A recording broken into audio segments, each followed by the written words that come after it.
వీక్షకులందరికీ నమస్కారం. రూపాయి దిగజారిపోతా ఉంది ప్రతిరోజు, రోజుకు రోజు. 2014లో మన్మోహన్ సింగ్ ప్రధానమంత్రిగా దిగిపోయే సమయానికి, మోదీకి బాధ్యతలు అప్పగించే సమయానికి ఒక యుఎస్ డాలర్కి 63 రూపాయలు. నేడు అదే ఒక యుఎస్ డాలర్కి 96 రూపాయల 56 పైసలకు దిగజారిపోయింది. ఎందుకు రూపాయి ప్రతిరోజు ఇలా జారిపోతా ఉంది అంటే ట్రేడ్ డెఫిసిట్, ఎగుమతులు తక్కువ, విదేశాల నుంచి భారతదేశానికి వస్తున్న దిగుమతులు ముబ్బడిగా పెరిగిపోతా ఉన్నాయి. దీంతో రూపాయి ప్రతిరోజు జారిపోతానే ఉంది. అయితే రిజర్వ్ బ్యాంక్ మాజీ గవర్నర్ ఒక మాట అన్నారు, రూపాయి దిగజారడాన్ని ఎట్టి పరిస్థితుల్లో మీరు ప్రయత్నం చేయవద్దు అని ఆర్బీఐకి సలహా ఇచ్చారు. అలాంటి ప్రయత్నం చేస్తే మరింత ప్రమాదకరం, మరింత దిగజారనేయండి. అప్పుడు ఎగుమతులు భారీగా పెరిగే అవకాశం ఉంది. ఎందుకంటే అమెరికా లాంటి దేశాలకు ఎగుమతులు చేస్తే డాలర్లలో పేమెంట్ వస్తుంది, రూపాయల్లోకి మార్చుకుంటే పెద్ద ఎత్తున డబ్బు వస్తుంది.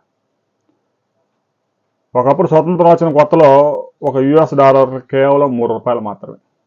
ఇంకా ముందుకెళ్తే 1923కి వెళ్తే ఒక రూపాయి ఒక యుఎస్ డాలర్ సమానం. దిగజారి ఇవాళ 96 రూపాయలకు పడిపోయింది. రాబోయే కొద్ది రోజుల్లో 100 రూపాయలు టచ్ అయింది, రౌండ్ ఫిగర్ అయిపోద్ది.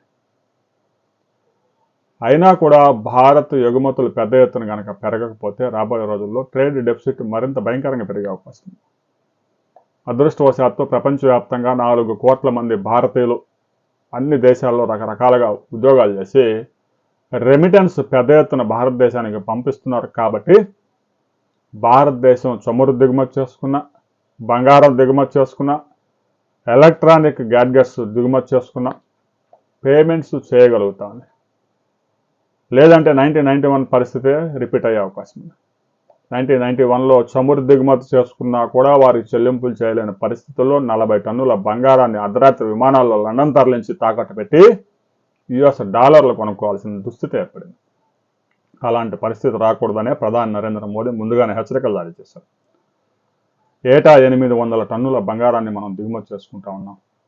బంగారం ధర చూస్తే 10 గ్రాముల బంగారం ధర 1,60,000 రూపాయలకు పోయింది. ఈ విధంగా ప్రతి సంవత్సరం 12 లక్షల కోట్ల రూపాయలు కేవలం బంగారం దిగుమతులకే భారతదేశం చెల్లించాల్సి వస్తూ ఉంది.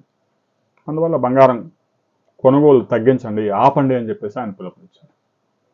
ఇక ఇంధనం, డీజిల్, పెట్రోల్, గ్యాస్ మొత్తం 90% మన దిగుమతుల మీదే ఆధారపడ్డాం. అందులో సెల్ఫ్ సస్టైనిటీ కాదు కదా, కనీసం 50% అయినా భారతదేశంలో ఉత్పత్తి చేసుకునే అవకాశం మనకు లేదు. దీంతో ప్రతి నెల 3 లక్షల నుంచి 4 లక్షల కోట్ల రూపాయల క్రూడ్ ఆయిల్కే చెల్లింపులు చేయాల్సి వస్తూ ఉంది. ఇక ఈ మధ్యకాలంలో ఒక 25 సంవత్సరాల నుంచి ప్రతి ఇంట్లో ఒక 1/2 డజన్ ఫోన్లు, స్మార్ట్ ఎల్ఈడి టీవీలు, ట్యాబులు, ల్యాప్టాప్లు, సిస్టమ్స్ ఇవన్నీ భారతదేశంలో తయారైతే ఇబ్బంది లేదు. ఎక్కడో విదేశాల్లో తయారై దక్షిణ కొరియా, జపాను, తైవాను, చైనా ఈ దేశాల్లో తయారై భారత్ దిగుమతి చేసుకుంటాం. పెద్ద ఎత్తున దిగుమతులకి ఎలక్ట్రానిక్ గూడ్స్ కూడా దారితీశాయి. దీంతో ప్రతి నెల 3 లక్షల నుంచి 4 లక్షల కోట్ల రూపాయలు విదేశీ మారక ద్రవ్యం ఎలక్ట్రానిక్ గూడ్స్ కోసం చెల్లింపులు చేయాల్సి వస్తుంది. ఒకవైపు క్రూడ్ ఆయిల్, బంగారం, ఎలక్ట్రానిక్ గూడ్స్ ఈ 3 భారతదేశాన్ని దివాలా తీయిస్తా ఉన్నాయి. అందుకే ప్రధాని నరేంద్ర మోదీ బంగారం కొనుగోలు ఆపాలని చెప్పారు. చమురు జాగ్రత్తగా వాడుకోండి, డీజిల్, పెట్రోల్ పొదుపు పాటించండి అని పిలుపునిచ్చారు. రాబోయే రోజుల్లో భారత్ దివాలా తీయకుండా ఉండడానికి, రూపాయి మరింత పతనం కావడం ఆపడానికి ఆయన ప్రయత్నం చేశారు. భారత్ గనక కొన్ని రంగాల్లో స్వయం సమృద్ధి సాధించకపోతే రాబోయే రోజుల్లో భారత్ కూడా పాకిస్తాన్ లాంటి పరిస్థితులు దాపురించే ప్రమాదం ఉంది. ఇప్పటికే ఆర్టిఫిషియల్ ఇంటెలిజెన్స్ దెబ్బతో ఉద్యోగాలు లక్షల్లో ఊడిపోతా ఉన్నాయి. అమెరికాలో ప్రజలు గగ్గోలు పెడతా ఉన్నారు.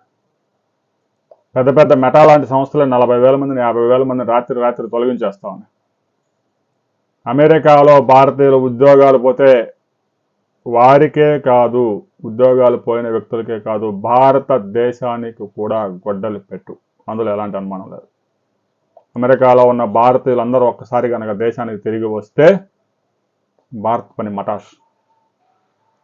రాబోయే రోజుల్లో భారత్ కనీసం ఎలక్ట్రానిక్ గూడ్స్ ఉత్పత్తుల్లోన స్వయం సమృద్ధి సాధించి ప్రతి సంవత్సరం 4-5 లక్షల కోట్ల రూపాయల విలువైన ఎలక్ట్రానిక్స్ భారత్ నుంచి ఎగుమతి చేసే స్థాయికి ఎదగాలి.